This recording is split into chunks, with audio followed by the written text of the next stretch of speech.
মানুষ চেনে নিতে মুখ দেখার দরকার নেই। গায়ের রং দিয়ে বিচার করা পাপের সমান।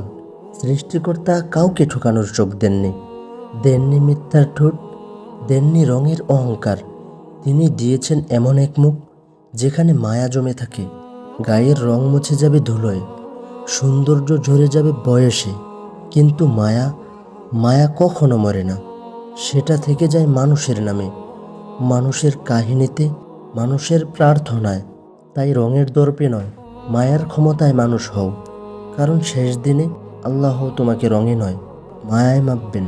যে হাতে মায়া নেই সে হাত ধরা যায় না, যে হৃদয়ে মায়া নেই সেখানে জান্নাতও থামে না। রং মানুষকে সাজায়, কিন্তু মায়া মানুষকে বাঁচায়। যার চোখে মায়া নেই তার দৃষ্টি শীতের কুয়াশার মতো ঠান্ডা।